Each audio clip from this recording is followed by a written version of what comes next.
Un chrétien peut-il manger du porc? Dans l'Ancien Testament, l'interdiction de manger du porc, qu'on retrouve notamment dans Lévitique 11:7 et Deutéronome 14:8, fait partie de la loi mosaïque. Il faut bien distinguer dans la loi, d'une part l'aspect moral, c'est-à-dire les 10 commandements et ce qui en découle, dont l'essence demeure toujours valable dans la Nouvelle Alliance, et d'autre part l'aspect cérémonial, social, qui elle est caduque. Notons au passage que cette interdiction dans l'Ancien Testament a sans doute été historiquement dictée par un souci d'hygiène. Les viandes à l'époque n'étaient astreintes à aucun contrôle sanitaire, et la viande de porc en particulier était souvent atteinte de parasites. Dans le Nouveau Testament, on peut voir que les Galates qui n'avaient pas compris cette différence sont repris par Paul, car tous ceux qui s'attachent aux œuvres de la loi sont sous la malédiction.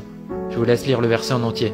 Jésus également explique en Marc 7, verset 18, « De tout ce qui vient du dehors et pénètre dans l'homme, rien ne peut le rendre impur. Tout cela en effet ne va pas dans son cœur, mais dans son ventre, et est évacué par les voies naturelles. » Il déclarait par là même que tous les aliments sont purs. Enfin, Paul redira encore en 1 Timothée verset 4 à 5, « Car tout ce que Dieu a créé est bon, et rien ne doit être rejeté, pourvu qu'on le prenne avec action de grâce, parce que tout est sanctifié par la parole de Dieu et la prière. »